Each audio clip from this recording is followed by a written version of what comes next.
Hello, all my dear students. Today we are going to learn the beautiful story that is The Three Question, which is written by Leo Tolstoy. He was a really very famous writer. He was born in 1828 and died in 1910. Was a Russian writer who is regarded as one of the greatest author of all the time. Now see, Leo Tolstoy was the famous and the greatest author of his time. He first achieved literary acclaims in his 20s with his semi-autobiographical trilogy Childhood, Boyhood and Youth. Now he first achieved means acclaim means praised. He first achieved a literary praise means जब उन्होंने semi autobiography लिखी. Semi autobiography means not completely biography, here is some edit किया हुआ था. Yes, some incidents and it is edited one, so that's why it is called semi biography. क्योंकि autobiography जो होती है वो यानी पूरा खुद की ज़िंदगी पर लिखा हुआ, लेकिन सेमी बायोग्राफी यानी थोड़ा बहुत एडिट किया होता है एंटरटेनमेंट के लिए. सो इस वर्क के लिए जो उन्होंने चाइल्डहुड, बॉयहुड और यूथ पर लिखी थी, उन्हें बहुत ज़्यादा लिटरेरी अक्लेम यानी बहुत ज़्यादा प्रेज़ मिली, बहुत ज़्यादा उनकी स्तुति की गई थी उनके इस लिखान के लिए. ट्रायलॉजी मीन्स 3 स्टेजेस पे उन्होंने लिखी थी, चाइल्डहुड, बॉयहुड एंड यूथ, बचपना. और उसमें से जो बॉयहुड है, बचपना मतलब चाइल्डहुड की age you can consider from 7 to 9. Then boyhood is you can consider is from 10 to 16 और 17, और 17, 18 से लेकर उसके बाद में फिर 30 तक, that is the youth period. A parable is a short story with a moral lesson. Now this story which we are going to learn, that is a parable story. Parable story means in which we are getting a sort of moral lesson. This is one of the type of literature. Short story होती है जिसमें से हमें कोई सीख मिलती है. A parable usually has human characters. ये जो होती है इसमें, ये जो कहानियाँ होती है इसमें बहुत सारे ह्यूमन कैरेक्टर्स भी दिए जाते हैं. This parable concern a king who wants to find the answer to what he considered to be the 3 most important question in his life. Now in this story we are going to learn that there was a king and he was searching for the answers of his questions. He was having 3 questions and he was searching a person who will be able to give all the answers of his questions. So let's get started with the story. One certain king had an idea. If he always knew the right time to begin everything, if he knew who were the right people to listen to and who to avoid the most important things to do. अब वो question क्या थे उसके, वो सोचता है if he always new the right time, यानी कोई भी काम शुरू करने का अगर उसे एग्जैक्ट टाइम पता चल जाता है तो. दूसरा था if he new who were the right people to listen to, किसका सुना जाए. And the third was who is avoid to the most important thing to do, और कैसे मैं important चीज़ों को करना अवॉइड कर सकता हूँ. These were the questions of him. He would never fail in anything that he would undertake and above all, यानी जो भी काम उसने करने के लिए हाथों में लिया था वो कभी भी उस काम में फेल नहीं हुआ. If he always knew what was the most undertake, since he was convinced that he was right in thinking this way, he had a proclamation made in his kingdom. He would give a great reward to anyone who would teach him what the right time was for every action. Now what he did, अब क्या किया है उसने, उसका जो राज्य है, उसके जो किंगडम है, उस किंगडम में उसने घोषणा करवाई है कि जो कोई भी इंसान उसे इन 3 सवालों के जवाब देगा, he would give a great reward to anyone who would teach him. और वो क्या करेगा फिर, वो जो राजा है वो क्या करेगा, जो कोई भी इंसान उसे इन 3 सवालों के जवाब देगा उसे वो बहुत अच्छा रिवार्ड देने वाला है। Who the most necessary people were and how he might know the most important things to do. अब वो बोल रहे हैं कि who the most necessary people were, अब सबसे ज़रूरी इंसान कौन होते हैं और सबसे ज़रूरी चीज़ें कौन सी होती है जो हमें करनी चाहिए। ये सारे सवालों के जवाब वो ढूंढ रहा है और जो कोई भी इसका जवाब देने वाला है he would get a best reward from the king. Now next paragraph. Many learned people came to the court but they gave different answer. तो जैसे ही प्रोक्लेमेशन हुई, घोषणा हुई, कई सारे लोग अपने अपने जवाब लेकर राजा के दरबार में आ गए। In reply to the first question some said that to know the right time for every action one must draw up in advance a table of days. अब क्या कह रहे हैं कि एग्जैक्ट टाइम कैसे पता करें, जो कि राजा का पहला सवाल था।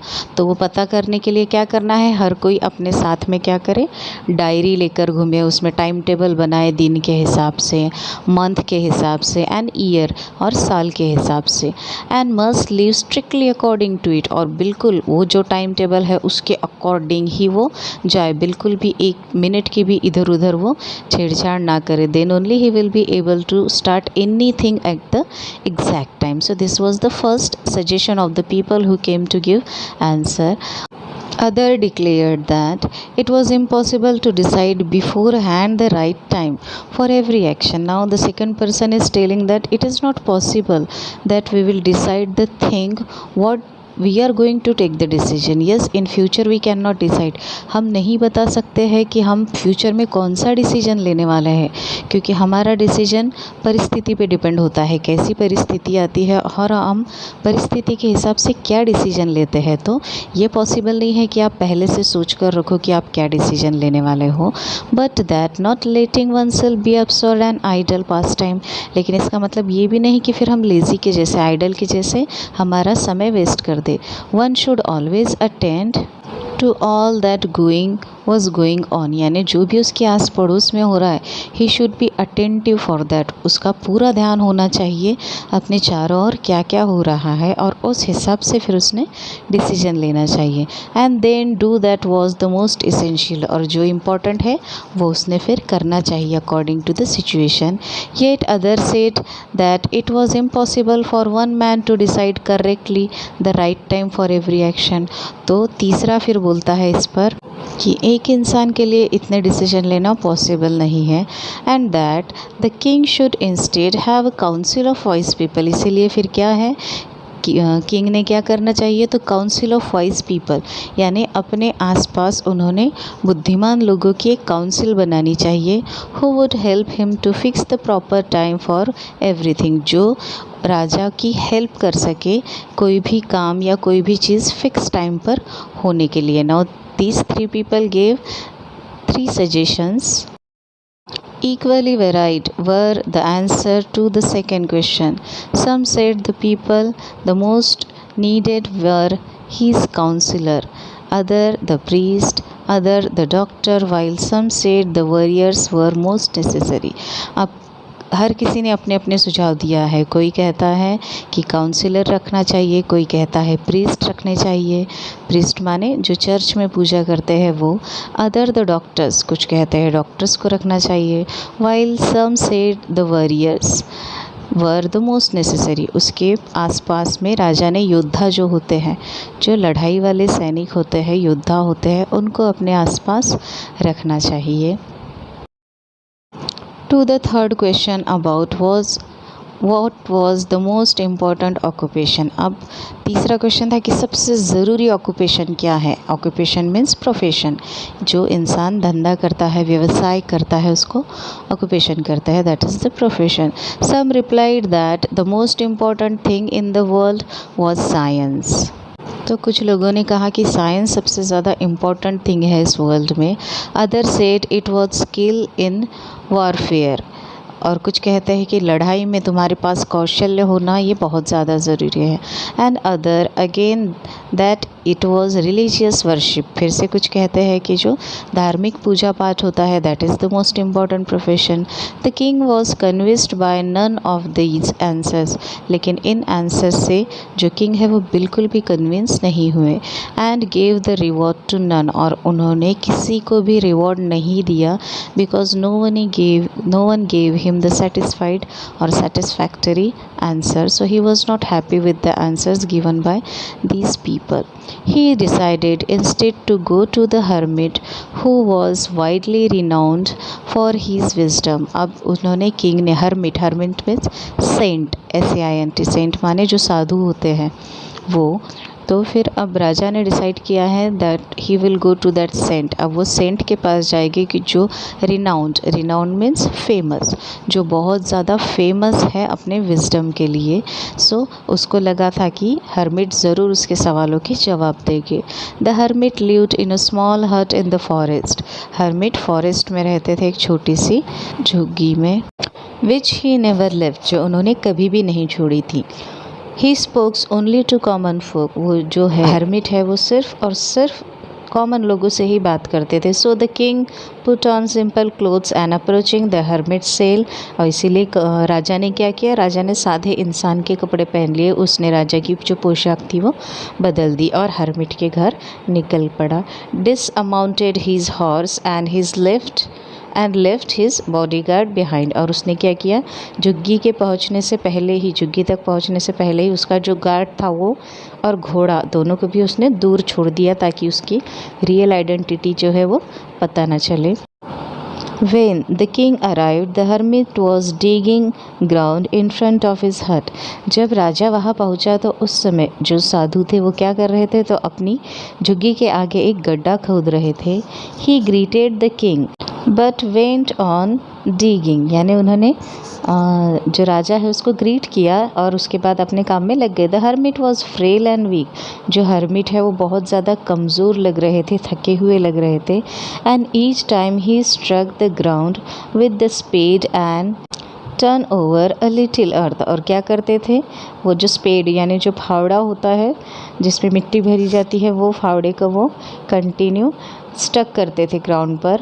And turn over the earth, और जो मिट्टी है वो मिट्टी को उलट पलट करते थे, उथल पुथल करते थे मिट्टी का। ही ब्रीथ हेवीली, यानी मुश्किल से सांस ले पा रहे थे। As he was the old man the king went up to him and said, अब किंग उनके पास गए और उनसे कहा, I have come to you wise hermit, कि मैं आपके पास आया हूँ, to ask you to answer 3 question, मुझे 3 सवालों के जवाब चाहिए जो पूछने के लिए मैं आपके पास आया हूँ। How can I learn to do the right thing at the right time, मुझे कैसे सीख सकता हूँ मैं कि सही काम करने के लिए सही समय कौन सा है। Who are the people I most need, और वो लोग कौन से हैं जो सचमुच मुझे बहुत ज़्यादा ज़रूरी है। And to whom should I therefore pay most attention, यानी किन लोगों पर मैंने बहुत ज़्यादा ध्यान देना चाहिए। And what affairs are the most important and need my first attention, और कैसे ऐसे कौन से काम हैं जो काम बहुत ज़्यादा ज़रूरी है और मैंने उन कामों को सबसे पहले करना चाहिए पूरे अटेंशन से। ये तीनों सवालों के जवाब मैं आपसे मांगने के लिए आया हूँ। The hermit listen to the king but said nothing, hermit ने किंग की बातें सुनी लेकिन कुछ भी रिप्लाई नहीं किया। He just pat on his hand, means अब उन्होंने हाथों पर थोड़ा सा, खुद के हाथों पर, वो डिगिंग कर रहे थे इसके हाथों पर थोड़ा सा थूक दिया। The king watch in silence for a while, king ये सब देखता रहा बिल्कुल साइलेंट खड़ा होकर। Than feeling sorry for the hermit, उसे हर्मिट की इस हालत के लिए बहुत बुरा भी लग रहा था। He said, you are tired, let me take the spade and work a while for you, आप मुझे थोड़ी देर जो स्पेड है वो दे दीजिए, मैं आपके लिए थोड़ा काम कर लूँ। The hermit silently handed over the spade and sat down on the ground. hermit ने थोड़े समय के लिए उनको जो है स्पेड दे दिया और थोड़े समय के लिए ज़मीन पर बैठ गए। When he had dug 2 beds, the king stopped and repeated his question. अब 2 बेड यानी 2 ऐसे 2 2 बार उन्होंने पूरी जो गड्ढे है वो बना लिए हैं। अब वो जो किंग है वो रुका है। When he had dug 2 beds, the king stopped and repeated his question. और दोबारा वो अपने क्वेश्चंस हर्मिट से पूछता है। The hermit again gave no answer, but rose, stretched out his hand for the spade. अब क्या हुआ है, हर्मिट ने बोला तो कुछ नहीं है, लेकिन वो उठ गए हैं वहाँ से और उन्होंने हाथ बढ़ाया है अपने स्पेड के लिए। And said, now rest a while and let me work a bit. अब उसको कहा है कि तुम थोड़ा सा रेस्ट करो और मुझे काम करने दो। But the king did not give him the spade and continue to dig. लेकिन राजा ने वो जो स्पेड है वो उन्हें नहीं दिया है और खुद ही वो डिगिंग कर रहे हैं राजा। 1 hour passed and another, 1 घंटा हो गया, दूसरा भी घंटा हो गया। The sun began to sink behind the trees. जो सूरज है वो डूबने का समय हो गया है पेड़ों के पीछे।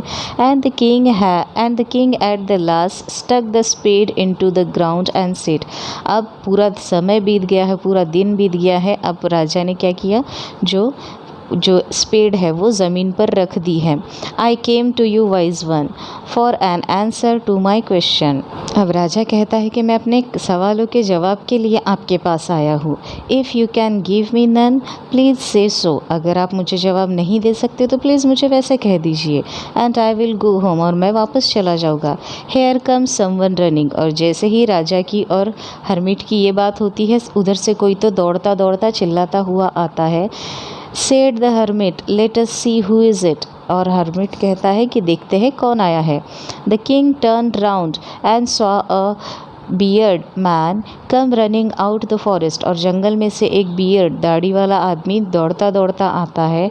The man held his hand. वो आदमी ने अपना हाथ में पकड़ा हुआ है। So here we have finished with the first part of the story. For second part, please like the video, share with your friends, subscribe the channel and stay tuned. Soon I will post the second part also. So till then, thank you. Bye bye. Please subscribe the channel. Don't forget.